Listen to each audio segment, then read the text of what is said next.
Hey everyone, Ben Coomber Radio, episode number, no idea, because I'm trying to get ahead of myself. As you know, I'm currently in the midst of my UK tour. Things are flying left, right and centre. I'll be honest, I am struggling a little bit to keep up with the podcast. I'm struggling to keep up with my emails and stuff because travel absorbs stuff, but my commitment's there and we do this show every week and that will never change. Now, we've been through a lot of cool stuff over this journey of the podcast. This podcast has been a journey. If you have listened from episode 1, then we have covered health, fitness, mindset, change, different training paradigms, literally everything. And I think I've got a different angle today and I'm really kind of pleased to look at what is sort of vanity, where our true self lies, how we kind of bridge this gap between being obsessive and being kind of progressive with our health and fitness and, you know, not letting it take it over, but, you know, being true to ourselves, being true to our goals. Now,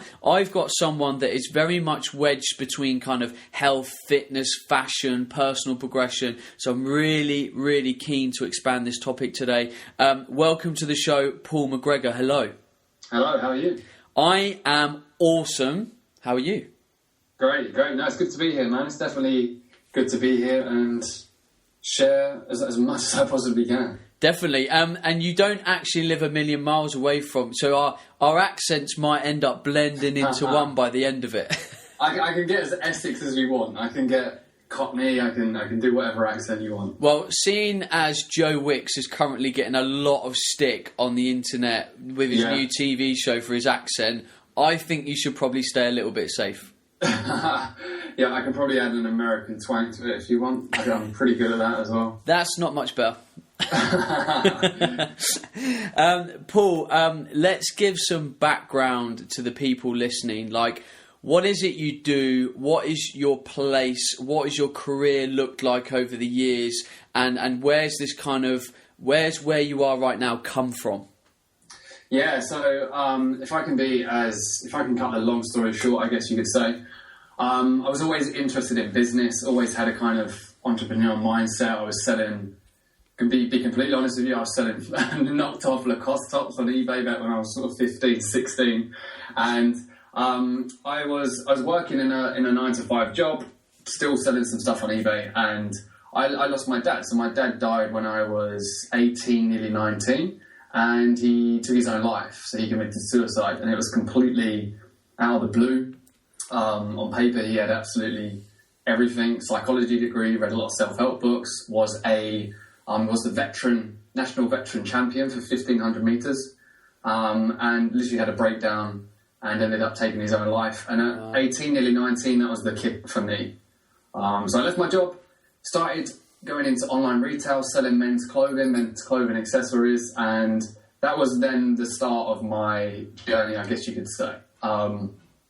So I got really into the fashion side of it. I started writing for fashion blogs, created my own magazine related to menswear, and really started to improve my physical appearance through the way I dressed. Now, cut long story short, a lot of what I did, I worked a lot, I distracted myself a lot, is because I was depressed. I was suffering with depression, didn't deal with my dad and what happened to me, and I buried that. And I literally looked for ways to make me feel better.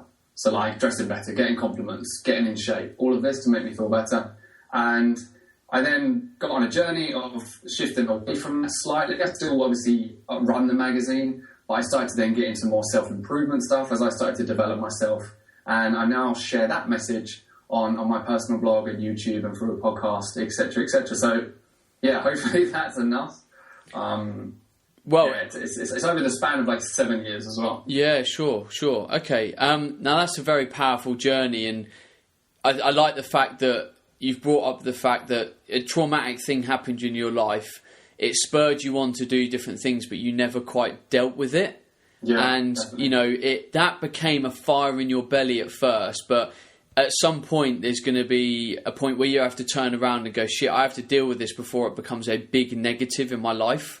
Mm-hmm. Before it takes over and it consumes me for the wrong reasons. Like, you channeled it for the right reasons, and then it then became negative. So just give me an idea of what steps you went through to almost reframe the problem and turn it into long-term something that's positive. Yes, I mean, obviously it pushed me to launch my own project, get, develop myself. But, like you said and like I said, it was just distractions at first. I never dealt with it. I looked to feel better about myself by dressing better, and then I'd get compliments. But all in all, I still felt, crap about myself. So the steps really for me was just becoming self-aware and just being aware that I was feeling bad, and I opened up to someone. People always say open up, talk about it, but it's very hard. But I found the right person. Didn't initially want to open up to her, but she helped. And as soon as I did, it was like a huge release, a massive, massive release. Started to deal with my dad, started to understand why he did it, started to understand how I could overcome it. And then really it was just a journey of what else can I do to keep progressing as a person. And yeah, it's just a complete development from that point forward. But that took me a good 3-4 years to actually overcome it, without distracting myself. So I'm intrigued because I think physical appearance, like the way that we dress, the things that we do, the things that we try and do to kind of perceive what we want other people to see. I'm intrigued as to how that changed with you. So you went into the fashion industry, you started to wear nice clothes, you started to do things to get compliments, to get external kind of verification. When you became more self-aware and you went through these steps, what changed with your dress sense? I'm trying to kind of find a line for other people to kind of resonate with. Did it almost become less extreme? Did you stop caring as much? Like, what happened? I think it was the opposite. I was hugely ego-driven, and my biggest issue was worrying what people thought of me. So I always used to dress for other people, if that makes sense. So, I'd probably wear something that I thought I would be judged well on, but it might be something that I feel a little bit uncomfortable wearing, simply because I'd always worry what people thought of me. Yeah. Whereas now, the shift is, I probably don't dress maybe as smart, but I wear what I want to wear, and I don't really worry what people say. If someone judges it, I'm not as worried as I was before, whereas I always probably used to dress for other people, being afraid of judgment. Okay. So one thing I want to explore today, this is probably a key thing for me, is that the issue of physical appearance is something the fitness industry is obsessed with. It sells most of the products that people are selling. We've all seen the images, the half-naked people, and we've all felt the desire to be more attractive and have done at some point in time something or bought something to try and improve our physical appearance. Now, a certain level of vanity is a good thing. It spurs you on to improve yourself and look after yourself. But there's a line where this becomes obsessive. How do you package this with your work and kind of communicate with people, coach people that care about their appearance and you want them to, but there's a line that becomes obsessive? How do you circumnavigate that? Yeah, it's a really good question. I think the main thing, especially obviously like you say within the fitness industry, one of the biggest reasons why people want to get in shape is to look good. And what I found as well is that everyone that I've worked with, they'll typically come to me because they want to dress better. So that's what I used to do, is I used to help people dress better. Then it's like when you get to the root of the problem, it's like, why do you want to dress better? Oh, well, I want to feel good about myself. And then you dig deeper and then you find out reasons why they want to feel good about themselves. It could be because they got bullied at school. It could be other underlying factors. And I think, like you say, wanting to improve your appearance is a good thing to do. But at the same time, you need to understand the underlying issues of why you want to improve your appearance.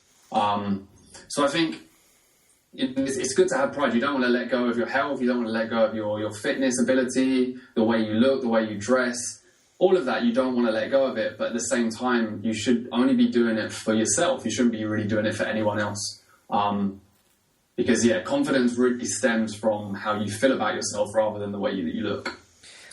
Now, the kind of self-awareness topic is something that I am immensely passionate about. I've talked about it before. I just think, all of us are the people that we are. Like, that's it. We are Yeah. a mixture of our upbringing, our backgrounds, environmental stimuluses, career paths, that kind of thing. So I think one thing people get paralyzed about kind of change and the perception of themselves is that they feel that they have to change themselves. Like, I have to be different. I have to be someone else. But you are who you are, and you've mentioned self-awareness. You know, is it a simple case that people need to identify with what makes them who they are, bring that to the surface, identify with it, relax with it, embrace it, and actually work on the person that you want to see with the assets that you have that make you you? Yeah, definitely. I think self-awareness comes with time as well. A lot of people that I work with think that it just happens overnight, and I'm sure you can relate. Even if you think about your work, like, that's always a great place to start with purpose and being self-aware. Is like, what do you want to do for work? That will always change, and it's always about reinventing yourself. You're never going to be this one person that stays the same for the rest of your life.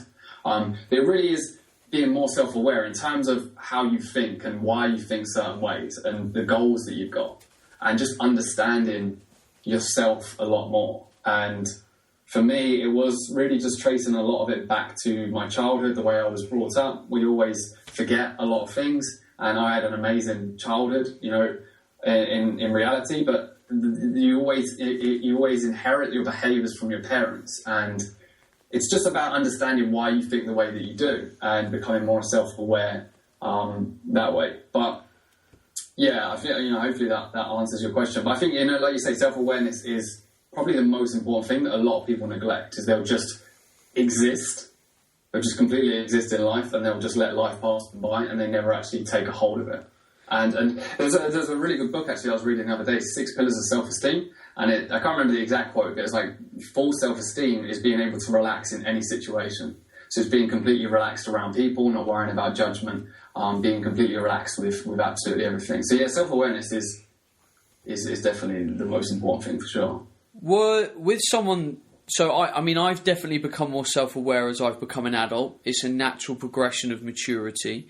Now, if someone was listening to this who was younger, or, you know, generally just didn't feel mature in their journey as a self-aware individual, do you have any tips that people could do or use, or, you know, resources that they could read that you think, these are a couple of the things that I think could help you become more self-aware and more comfortable about you as a person? Yeah, I think the first thing is journaling. Like, I got into journaling quite late, but I think if I journaled a lot younger, it would be, you know, it would help me massively. And everyone thinks journaling is like some crazy task that you all have to do, but literally it's just writing down your thoughts on paper. So typically every morning I'll write down 2 or 3 of my main worries. And I always suggest this to people: write down what you're worrying about when you first wake up. Then write down a solution to that worry. Now, typically, when it's in your head, it's completely amplified. It's completely, you know, taking over your mind, all of your thoughts, and you're just worrying and worrying and worrying. Whereas when it's written down on paper and it's out of your head, it makes it a lot easier. So then I will start to come up with a solution, start to come up with some action steps of how to overcome that worry. And then once it's on a piece of paper, it sounds crazy, but it just makes things a lot easier. So, you know, I started to journal what I worry about and also what I'm grateful for. So that helped me become self-aware. And also, you know, just reading more, learning more about yourself, pushing through comfort zones. That's a huge thing as well. If you fear something, you just want to face that fear and just push through comfort zones. And you always want to be growing. You always want to be reinventing yourself. And you never really want to be comfortable. You know, you never want to just settle for who you are right now. You always want to be reinventing yourself as much as possible. Interesting. Very interesting. Now, and I would agree. I think the process of... Because, like, coming back to the mind has the ability to literally think what it wants. So once you give the mind an ugly head, you know, you give a problem an ugly head, and it just starts to get uglier, and it grows another head, and then the other head starts eating the other head. And like you just said, like, if you actually write something down and in black and white it says X, Y, and Z, you can actually sit there and go, actually, there's a really simple solution to that problem. Actually, when I see it in black and white, this is I know what to do. It's like diet and fitness. If you start to track and see the variables in front of you, you can quite often go, well, actually, this is a simple fix. I'm doing this wrong or I'm doing that wrong. So actually, being able to work with data is important, and all you're doing is you're just tracking the data of your brain. Yeah, definitely. And it's go on. And what's the point I was going to make? It's just, and the thing is as well, is like going back to the journaling, is you don't have to sit on it for ages. Like, you don't have to really think about all your worries all the time. It's like getting it down on paper and just being more present. We're always so tied up with the past. We're also anxious about the future, when really the only important thing is the present moment. And I think when you become more present as well in any situation, it's going to help massively, and that will help with self-awareness as well. So I want to come back to the kind of thought process around being actually attractive or improving your physical appearance. Now, there's people that are confident that might be classed as unattractive. What do they do, or how do they think compared to someone that is not confident? Like, what's different about their hardwiring? Because when I went on my weight loss journey and I became, in theory, or to a lot of people, more attractive because I had less weight, I'd improved my kind of sexual attractiveness, my physical appearance. That did improve my confidence, but it only went part of the way there. So what are we looking at in terms of our hardware, and what makes a confident person? Yeah, definitely. So there's two ways. I mean, a lot of people will see people who are confident on the basis of just the way that they perceive them. So there's that whole saying, fake it until you make it. And this is probably what I did for a long, long time. You know, everyone who saw me from school, everyone who saw me at fashion events, at business meetings, whatever, would say I was confident. But inside, I wasn't. I was always fearful of what people would say about me, if I'd said something wrong, if I had something in my teeth, you know, if my hair was out of place, all of this. And I was literally faking it until I make it. So I was perceiving that I was confident, but deep down I wasn't. So, you know, someone could be doing that, but at the same time, true confidence for me is just being completely acceptant, just accepting who you are, knowing who you are as well, and not trying to be anything that you're not. And I think the key word there is acceptance, and this is what I always help people strive towards. And everyone's not going to like everything about themselves. Everyone has their own faults. It may be that you're a little bit overweight. It may be that you don't dress as well. It may be your thighs. It may be your ears. Whatever it is, everyone has something that they don't like about themselves. But it's not the fact that we have to like everything about ourselves. It's about accepting everything about ourselves. And I believe that's the true way to feel extremely confident, rather than just trying to perceive yourself as a confident person. I'm just looking at your website, and you've got 7 steps to more confidence on your website. I assume that's like a free ebook people can. It is, yeah. Okay, your whole angle as an individual, as a practitioner, is about become a better man. If a female was to download that book, do you think they'd learn some cool stuff? They would, yeah. It's very, very it is very similar. You know, 7 steps is, you know, one of them is focus on your health and your fitness. Of course, that's, like you say, it's with you as well. It's the same with me. It's a stepping stone to feeling more confident. But at the same time, if you lose a lot of weight, people start giving you compliments, but deep down inside, you still feel bad about yourself. It's not going to give you that confidence that you need. So for me, I never ever say, changing the way I look through the way I dress and getting in shape has helped me on that path, but it isn't the steps to full confidence. So yeah, in that ebook as well, you've got, becoming more self-aware and other ways to do that as well. Nice. Now, you've already talked about some of the kind of habits that you've developed as an individual, and it's nice to see that you've said, like, well, in the morning I do this, sometimes in the afternoon I do that, etc. What are some of the things that you make sure you do every day that basically keeps you in a good place? Because I want people to try and draw on some of the things that you've implemented in your life to say, do you know what? If I actually spent 5 or 10 minutes, because this is the thing for me with kind of like our habits and our lifestyle, sometimes there's things like flexibility. Let's say you did 5 or 10 minutes of yoga in the morning. What is that 5 to 10 minutes invested time going to give you later on in the day? Like, how will it improve your day? So I kind of want to extract the things that you've put in your day that make sure you get the most out of your day. Yeah, it's a really good question. And I always say, especially if I look back to when I was suffering with depression, and, you know, a lot of people do suffer with depression, I think one of the hardest reasons for me to get out of that depression was because I didn't have any good habits. I was just consumed by so many bad habits. So now, if I have a bad day, and everyone has a bad day, you know, if someone says that they don't have a bad day, they're lying. Everyone will have a bad day in some place. But I have those good habits now that have been formed, so I can easily get back on track. And some of them are literally, you know, eating well, eating a healthy, balanced meal. If I eat poorly, then I feel bad, and I can understand that a lot more now. Whereas before, I was a big yo-yo dieter. Like, I'll try one diet, another diet, go back to bad habits. So I eat well, but I also treat myself. I journal every morning, or nearly every morning, as much as I possibly can. Some form of exercise. Again, some form of exercise. I will always, even if it's a walk, even if it's stretching, even if it's just dropping down and doing, you know, 20 press-ups, something like that. I'll do something in the morning to get my mind going. And another one as well is cold showers. I've been doing this a lot recently, and I've probably been doing it for the last 2 or 3 months. And that's just a cold shower every day. And Tony Robbins talks about changing your state. And one of the best ways to change your state is you know, shocking the system, a cold shower, doing some exercise, doing something to release some form of endorphins. And that, again, is another habit that I do. Last but not least is just reading.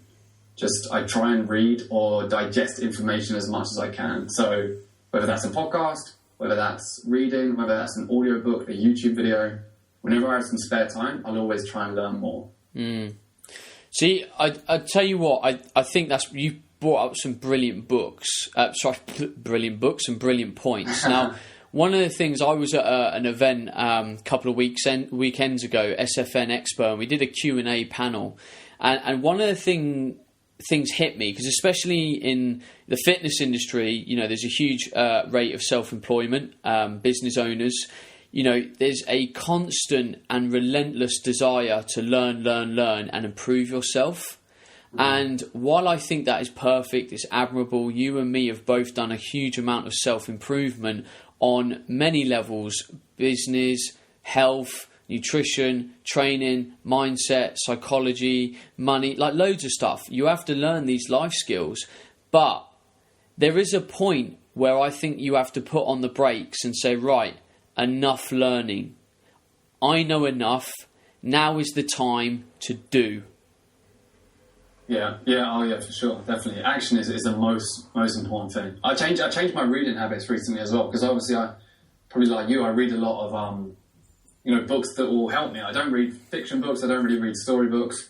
I read, you know, self-help books. I'll read nutrition books, etc. But the thing that I do now with my reading is I'll probably skim read, and then I speed read, but then I write down what I can do in that day to action what I've learned in that book. Because, you know, my dad, some of the best books that I've read were my dad's books that he'd read, and he ended up, you know, taking his own life. So he never took action on those steps. Whereas now when I read, it's like, right, what can I do to take action? So yeah, I think we can easily get bombarded with information, but action is the most important thing. Because if we probably read less books, but put more action into place as a result of those books, rather than just chowing through more and more pages, we'd probably get an awful lot done and an awful lot of knowledge. Yeah, exactly. And I think everyone falls into the perfectionist trap as well. I did it for so long, in business in particular. It's like, I want to make my business perfect. It needs to look like this. It needs to look like this. And I just put it off for so long, when people were taking action rather than trying to make it perfect and making more money than me. And it's the same with fitness. You know, I always wanted to make that perfect workout plan, that perfect diet that would make me lose weight and get in shape as quickly as possible. But while I was trying to perfect it, everyone was taking action and getting in shape a lot quicker. So I think it's taking action and overcoming that perfectionism as well. Because if I look at my bookshelf and all the nutrition books, for example, if I read too much when I was younger, if I probably stuck to like 4 or 5 core books and probably read them 2 or 3 times, took notes, took the real takeaways, learned how to practically apply them, I wouldn't need to read too much else, because, you know, in a book, well, the right book, there's actually a huge amount of knowledge, there's a huge amount of learning, but we rarely take anything away from it because we're just focused on more and ploughing through it, rather than, like you've already said, like being present. Like, how actually present are we with a book? Like, when I read these days, I only tend to read about 4 to 6 pages because I need to action what those 4 to 6 pages have said. I need to sit on it. I need to think about it. I need to digest it. I need to contextualize it into my life. And to do that, I do need to limit my stimulus. Yeah, no, I agree. And yeah, like you say, I used to read books from cover to cover. Now I don't do that because it's pointless. You know, some of the most powerful books that I've read, for example, The Power of Now is a book, Eckhart Tolle, about being more present. Everyone says to me, well, what's the book about? And I just say, it's the power of now. It's the power of being present. And I literally just tell them the title. And that's the lesson that I got from it. Obviously, there's a lot of information in there that helped me understand the lesson and why it's important. But it's like having a conversation with someone. You're never ever going to tell them every single thing that you said. You only pick out the key points from that conversation. So I think it's the same with a book. So I, the same as you now, will find a book. I'll find a chapter or 2 that I want to read in that day. I'll read that chapter and then I'll action it. And then I'll put it down and pick up another book the next day. So yeah, I read a lot differently now. Well, we've been over a lot today. We've covered a lot in a short amount of time, I think. Now, is there anything that, you know, we've talked about kind of physical appearance, kind of vanity, the self. We've kind of indirectly talked about us and the ego, what we would class as the ego, and kind of steps for self-improvement. Is there anything that you think we haven't covered and you almost want to get it off your chest? I think it's just, you know, it's just admitting that you know, if you're in that place right now that you're really struggling, but you're trying to make yourself feel better about yourself. I think the first thing is just to admit it. You know, just be honest with yourself. And like you say, it's that action that's the most important thing. So yeah, I mean, in terms of what we've covered, like you said, I think we've covered a lot, and hopefully it all comes into place. But yeah, no, I mean, that's for me what helped me massively. And I think even if you're in a state of depression like I was, and you feel like there's no way out, you know, there is, but you need to start taking those steps, even if they're the smallest steps possible. Well, Paul, it's been a real pleasure talking to you today. I think we've gone over some stuff that is quite unique to the show, which is really nice.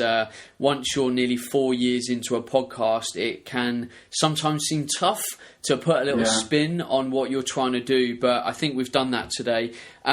Let me point people in your direction that want to know more about you. What are your kind of social handles, your websites, that kind of stuff, so people can find out more about you if they'd like to?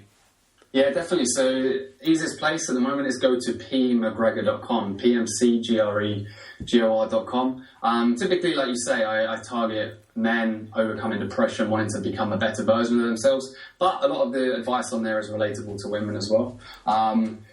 My handles are on Instagram, pmcgregor.com, same with Facebook, same with Twitter.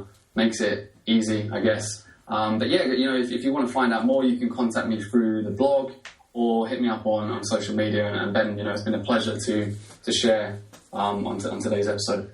Awesome. Right, I will obviously tag Paul into the tweets and the things that go out for this podcast. If you've enjoyed this, you want to share something, you want to ask a question, like, reach out. This podcast is an opportunity to connect with a wider audience. Like, Paul's given up his time today to share his advice. If you want to reach out, ask a question, like, he's there, he's doing that. He wants to help and nourish people on whatever point in their journey that they're in. You know, each individual guest that this show gets on is going to kind of attract and resonate with a different, you know, section of everyone that listens to the podcast. So, you know, do reach out, do engage with us, do respond, do ask questions. That's why we do the work that we do. That's why we position ourselves as people that can help others. Right. I will be back on the show next Monday for a short, sharp episode. Again, thank you very much, Paul. It's been an absolute pleasure. No worries. Thanks for having me on, Ben. If you want to find Paul, it's PMC Gregor, which is GREGOR.com, and take the dot out and you will find him on Twitter and Instagram. Check Paul's work out if it's resonated with you today, and otherwise I will see you on Monday. Ta-ra! Hey everyone, Ben Coomber Radio, episode number 221. Now, it's not often we sort of talk at the kind of endurance realm, like